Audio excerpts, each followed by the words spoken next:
বৃদ্ধা হয়ে গেছে, ভালো করে হাঁটতে পারে না, চলতে পারে না।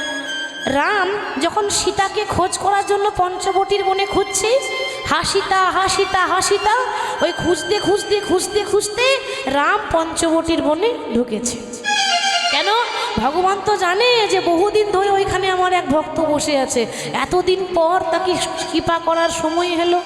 আপনি বলবেন তাহলে রাম তো আরো আগে কৃপা করতে পারতো, আজকে শেষ বেলায় কৃপা করছে কেন? ভগবান নিজের মুখে বলেছে, বাবা যে করে আমার আশ আমি তারই করি সর্বনাশ। মিলিয়ে দেখবেন, যারা বেশি ধর্ম করতে যায়, যারা বেশি হরি হরি করে, জীবনে কারো ক্ষতি করে না, জীবনে অসৎ পথে হাতে না, জীবনে কোনোদিন অন্যায় করেনি মা, যারা ভালো মানুষ তাদের জীবনে দুঃখ বেশি, জ্বালা যন্ত্রণা কষ্ট বেশি, তাই না? যারা পাপী তাদের জীবনে কষ্ট নেই, তারা বেশ ভালো আছে। আর আপনাকে প্রতি পদে পদে যন্ত্রণা পেতে হয়, কষ্ট পেতে হয়। প্রত্যেকটা মানুষ আপনাকে শুধু আঘাত করছে কেন?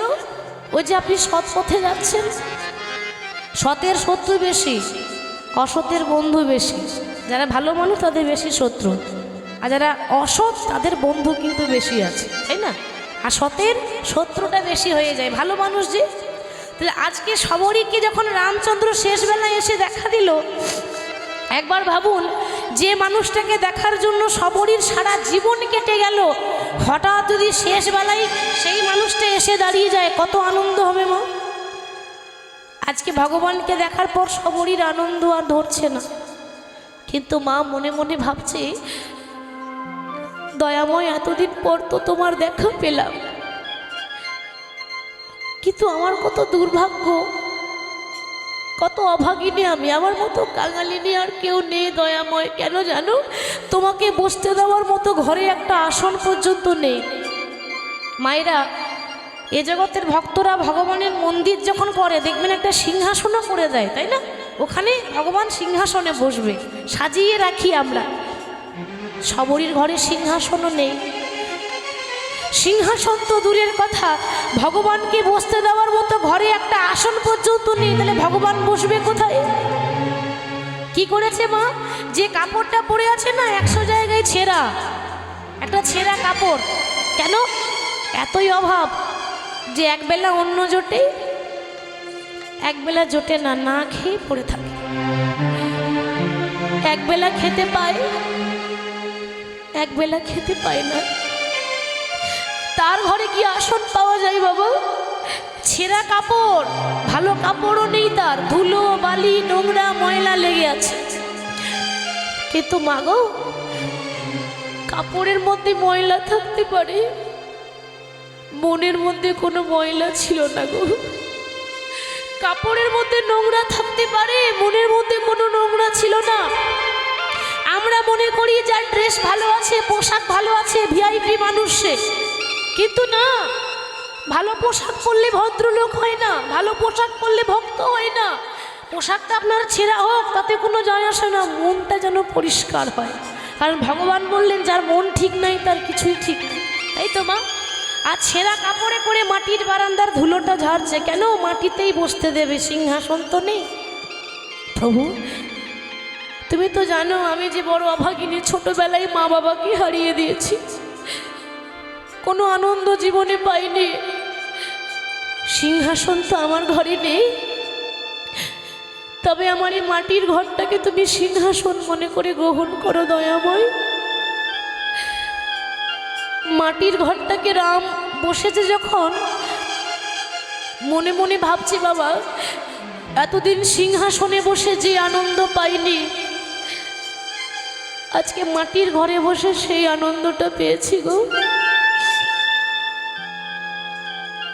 রামকে বসতে দিয়ে সবরই মনে মনে ভাবছে যে ভগবানকে বসতে তো দিলাম, কিন্তু সেবা দেব কি? ঘরে তো কিছু নেই সেবা দেওয়ার মতো। রামকে বসতে দিয়ে সবরই চলে গেল পঞ্চবটির বনে। ঘুরতে ঘুরতে ঘুরতে ঘুরতে, ওমা, বন মানে তো জঙ্গল, যেখানে গাছ ছাড়া কিছুই নেই। বড় বড় গাছ রয়েছে, কি থাকবে? ভাগ্যবশত ওই তার জঙ্গলের মধ্যে একটা কুল গাছ দেখতে পেয়েছে। কুল জানেন তো, কুল আমরা খাই। ওই কুল গাছে খুব কষ্ট করে না এই শাড়ির আঁচলে অনেকগুলো কুল পেরেছে। মনে মনে ভাবছে যে মানুষটা রাজভোগ খায়, 56 ভোগ 36 ব্যঞ্জন, যে মানুষটা প্রত্যেক দিন গঙ্গা জল তুলসী পত্র নেয়, সেই মানুষটাকে কি করে এই কুল দিয়ে সেবা দেব, জানি না গ্রহণ করবে কিনা। তবে প্রভু তুমি যেমন জুটিয়েছ আমি তোমায় তেমন দেব। ভগবান যেমন দেবে আপনি তো তেমনই দেবেন নাকি। তো আঁচলে করে কুল পেরে এনে প্রভুর কাছে সেবা দেব বলে আসছে। বাবা তুমি ফোটাও বলে ফুটি গো দয়াল, ঝরাও বলে ছড়ি, ফুল ফোটাও বলে ফুটি গো দয়াল, হরি হরি বল, ঝরাও বলে ঝরি। ফুল ফোটাও বলে ফুটি গো দয়াল, ঝরাও বলে ঝরি। ফুল ফোটাও বলে ফুটি গো দয়াল, ঝরাও বলে ঝরি। তুমি হাসাও বলে হাসি গো দয়াল, তুমি কাঁদাও বলে কাঁদি। তুমি হাসাও বলে হাসি গো দয়াল, কাঁদাও বলে কাঁদি। তুমি হাসাও বলে হাসি গো দয়াল, তুমি কাঁদাও বলে কাঁদি। তুমি হাসাও বলে হাসি গো দয়াল, কাঁদাও বলে কাঁদি। ফুল ফোটাও বলে ফুটি গো দয়াল, ঝরাও বলে ঝরি। ফুল ফোটাও বলে ফুটি গো দয়াল, ঝরাও বলে ঝরি। ফুল ফোটাও বলে ফুটি গো দয়াল, ঝরাও বলে ঝরি। আঁচলে করে কুল পেরে এনে এবার যেই না রামচন্দ্রের বদনে তুলে দিতে যাবে, মানে নিজের হাতে প্রভুকে সেবা দিতে যাবে, হঠাৎ ভগবানকে দেওয়ার আগে মনে মনে ভাবছে তাই তো আমি যেই কুলটা রামচন্দ্রের বদনে দেব ভগবানের মুখে দেব, তো মা ভগবানকে দেওয়ার আগে নিজে খেয়ে দেখতে হবে না কুলটা টক আছে না মিষ্টি আছে। দেখেছেন ভক্তি কাকে বলে? দেখুন একে বলে ভালোবাসা, ভক্তি। আমরা ভগবানকে ভোগ দিতে যাই, তাই না মা? থালার মধ্যে এতগুলো ফল নিয়ে গিয়ে দিয়ে দিই, কেন দিতে হয় তাই দিলাম। ভগবান খেয়েছে না খায়নি সে খবর আমরা রাখতে পারি না, কেন? আরে ভগবান তো খায় না, ওই দিতে হয় দিলাম, এটা আমরা ভাবি। কে বলেছে খায় না? খাওয়াবার মতো খাওয়াতে হবে তো, হরি বল। আজকে যখন নিজে খেয়ে দেখছে যে কুলটা মিষ্টি লাগছে সেই কুলটা রামচন্দ্রের মুখে তুলে দিচ্ছে, আর যেগুলো কুলে যে কুলের মধ্যে পোকা রয়েছে টক রয়েছে সেগুলো পাশে রেখে দিচ্ছে, আর ভালো ভালো মিষ্টি কুলগুলো রামচন্দ্রের বদনে তুলে দিচ্ছে। রাম মনে মনে ভাবছে এতদিন রাজভোগ খেয়ে যে আনন্দ হয়নি, আজকে এঠো কুল খেয়ে সেই আনন্দ হয়েছে। লক্ষণ তখন দেখছে সর্বনাশ, আমার দাদা একটা নিচু জাতের মেয়ের হাতে কুল খাচ্ছে, আমি এটা হতে দেব না। দাদা কি করছো তুমি? এই মুহূর্তে ফেলে দাও, আমি তোমায় কথা দিচ্ছি আমি তোমায় ভালো ভালো ফল এনে দেব। রাম তখন মৃদু হেসে বলছে ভাই রে, তুই ওর বাইরেরটাই দেখলি রে, ভেতরটা দেখলি না। আমি যেটা দেখছি তুই তো সেটা দেখতে পাচ্ছিস না, কেন? তুমি কি দেখছো যেটা আমি দেখতে পাচ্ছি না? তুই জানিস না মুচি হয়ে সূচি হয় যদি কৃষ্ণ ভজে, সূচি হয়ে মুচি হয় যদি কৃষ্ণ ত্যাজে। ভগবান আরো বললেন যে ভক্তিতে ডাকিলে আমি চণ্ডালেরও হই, কিন্তু অভক্তিতে ডাকিলে কোনো ব্রাহ্মণেরও নয়। নিতাই গৌর হরি হরি। তাহলে ভক্তি যার কৃষ্ণ তার, ভক্তি যার নেই কৃষ্ণ তার কাছে থাকে না। আজকে চন্দ্রাবলী বলছে কৃষ্ণ কিছু করার নেই, তুমি নিজেই ফাঁদে পড়েছো। কেন? ওই যে কৃষ্ণ বলল আমি জগতের না, যে ডাকে তার ঘরে যায়, কিছু করার নেই, নিজের পায়ে নিজে কুরুল দিয়েছে, আর তো কাউকে দোষ দিতে পারবে না। তা কৃষ্ণ যখন বলেছে আমি সবার ঘরেই যাই, তাহলে আমার ঘরে কেন আসবে না? তুমি যদি জগতে না থাও তো আমি কি জগতে বাইরের লোক নাকি? ভগবান দেখছে তাই তো, এ তো সাংঘাতিক বিপদে পড়ে গেলাম, চলো কিছু করার নেই, আমি ধরবো তোমায় নিয়ে যাব বলে রাস্তায় আগলে দাঁড়িয়ে আছে। কৃষ্ণকে নিয়ে গিয়ে নিজের ঘরে নিয়ে গিয়ে সিংহাসনে বসিয়ে সাজাচ্ছে মা। কি করে সাজাচ্ছে দেখুন। এখন কৃষ্ণকে প্রত্যেক দিন রাধারানী সাজায়, চন্দ্রাবলী তো সাজায় না। এখন কি করে সাজাতে হয় সেটাই জানে না। কেন সাজিয়েছে কিন্তু সব উল্টো। কেন জানেন? কৃষ্ণ প্রতিদিন কপালে চন্দনে ফোঁটা নেই। এখন চন্দ্রাবলী কি করেছে, ওই চন্দনের ফোঁটা মুছে দিয়ে কপালে সিঁদুরের ফোঁটা লাগিয়ে দিয়েছে। একই পুরুষ মানুষ, তারপর যদি কপালে সিঁদুর লাগিয়ে দেওয়া হয়, কি গো ব্যাপারটা ঠিক হবে? মানে কি হবে বুঝতে পারছেন? ঘরে আগুন লাগাবার ব্যবস্থা করেছে। এখন বাবা কৃষ্ণ প্রত্যেকদিন হলুদ রঙের ধুতি পরে, চন্দ্রাবলী কি করেছে না, হলুদ রঙের ধুতি খুলে দিয়ে নীল রঙের শাড়ি পরিয়ে দিয়েছে। পুরুষ মানুষ যদি শাড়ি পরানো হয় তাহলে কি গো সন্দেহ হবে না?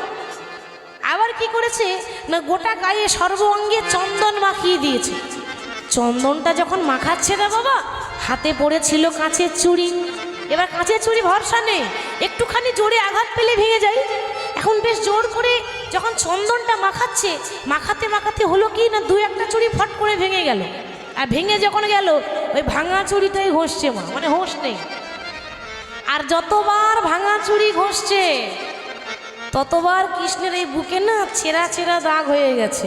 দেখে মনে হচ্ছে কোনো নারী হাতের নখ দিয়ে চিড়ে দিয়েছে।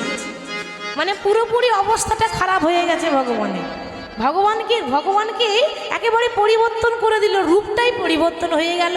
আর বলছে, প্রভু পেয়েছি যখন আজ আর ছাড়ছি না, সারা রাত তোমার চরণ তলে বসে তোমাকে মনের মতো সাজাবো, আর সারা রাত চরণ তলে বসে জেগে থাকবো, সারা রাত জেগে থাকবো। কিন্তু জেগে থাকবো বললে হবে? জেগে তো থাকতে পারলাম না। সবাই তো চায় কি গো, এরপর আবার রাসলীলা আছে, আপনারা জেগে থাকবেন তো? থাকবেন না? সে কি বলছে, চলে যাবেন? তাহলে রাস কি হবে কি গো? আচ্ছা এখন যতক্ষণ আমি আছি থাকবেন তো? থাকবেন? আমি যতক্ষণ আছি থাকবেন তো? বেশ। আর এই পেছনের মায়েরা দেখি কারা থাকবেন, একটু হাত তুলে দেখান দেখি। আর যারা হাত তুলছে না তার একটু পরে কেটে পড়বে, ওই জন্য হাত তুলছে না, বুঝতে পারছি। বলি রাধা রানী কি, রাধা রানী কি।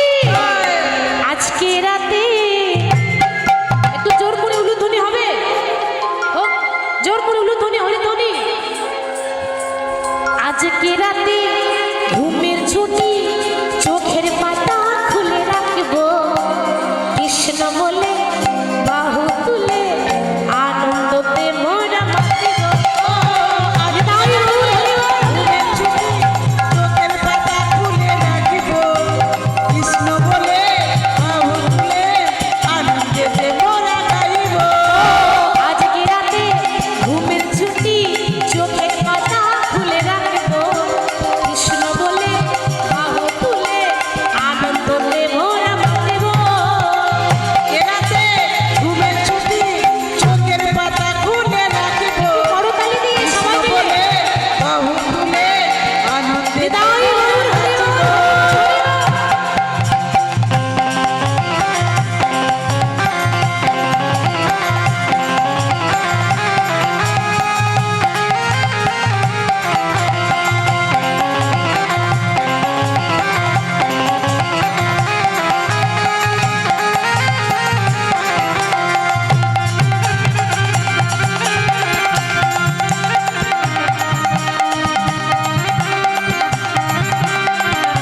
না, যেই না ভোর হয়ে গেছে অমনি চন্দ্রাবলী ঘুমিয়ে গেছে। ও মা, যেই না চন্দ্রাবলী ঘুমিয়ে গেছে ভগবান দেখতে যাক বাঁচা গেল, ঘুমিয়েছে মানে এই সুযোগে আমি এবার পালাবো। তা ভগবান সেই সুযোগে পালিয়ে যাচ্ছে কোথায়? সকালবেলায়। কোথায় যাচ্ছে মা? কোথায় যাচ্ছে ভগবান কৃষ্ণ এবারে? বাহ, মানে কথা দিয়েছিল রাত্রে আসবো, আর যাচ্ছে কখন? সকালবেলা। কার কাছে যাচ্ছে? না রাধারানীর কাছে, তাই না? তো ভগবান কৃষ্ণ যখন রাধারানীর কাছে গিয়ে দাঁড়িয়েছে, রাধারানী প্রভাতকালে ভগবানকে কিন্তু দেখতে পায়নি, কেন? রাধারানী ঘোমটা নিয়ে বসে আছে। এবার তখনকার দিনে মায়েরা এত বড় বড় ঘোমটা নিত। কি গো মা, নিত তো? হ্যাঁ না না নিত। এখন আর কেউ নেয়? নাই না। এখন যদি কেউ ঘোমটা নিয়েছে তো ঠান্ডার ভয়ে নিয়েছে। কি গো, তাই তো? ঠান্ডার ভয়ে আমরা এই দেখবেন এরকম করে ঢাকা নিয়ে বসে থাকি।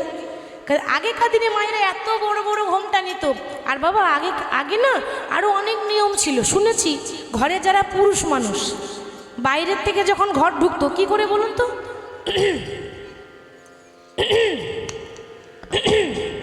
মানে গলা সাড়া দিয়ে, আর সাড়া শব্দ দেয়। কি গো, উত্তর দিতে হবে তো। সাড়া শব্দ দেয়, আর সাড়া দেয় না, সাড়া বন্ধ হয়ে গেছে। সাড়া দেবে কি করে? সাড়া দেবেটা কি করে? এখন তার ভাসুরকে ভাসুর বলি না, কি বলি? একটু জোরে বলুন। বর্দা, ঠিক বলেছেন। আর এই বর্দা মেজদা ছোটদা করতে করতে মায়েদের উঠে গেল পর্দা, তাই তো? কেন? এখন তো ভাই বোনের মতো ব্যাপার, তো ভাই বোনের কাছে আবার কি ঘোমটা নেবে? কিন্তু আগে তো ছিল না, বাবা ভাসুর বলে কথা, এত বড় বড় ঘোমটা নিত, মানে খুব লজ্জা করতো। এখন অসুখ নেই। তো এখন ভগবান দেখছে আমি এসে দাঁড়িয়েছি কিন্তু কাউকে দেখতে পাচ্ছি না, কেন? রাধারানী ঘরের ভেতরে বসে আছে। এবার কৃষ্ণ যে এসেছে দেখলো কে? রাধারানী দেখতে পায়নি, রাধারানীর বান্ধবী ললিতা দেখতে পেয়েছে। এবার ললিতা দেখলো বটে, কিন্তু চিনতে পারলো না। কি করে চিনবে গো? একটা কালো মানুষ যদি মেকআপ করে সাদা হয়ে যায়, চেনা যাবে? আর কৃষ্ণ কালো, কৃষ্ণ দেখতে কালো, এত চন্দন মাখিয়েছে, গায়ের রংটা সাদা হয়ে গেছে, আর তো চেনা যাচ্ছে না। ভাবছে ব্যাপারটা কি? আসার কথা কৃষ্ণের, আর এসেছে কৃষ্ণের দাদা বলরাম কেন? বাড়িতে সব ঠিক আছে তো? মানে ভাবছে দাদা এসেছে, দাদা বলে কথা, একটু সম্মান দিতে হবে না? তাড়াতাড়ি ঘোমটা নিয়ে বলছে, ললিতা বলছে, দাদা দাদা ভালোই আছো তো? ভালোই আছো তো? দাদা ভালোই আছো তো?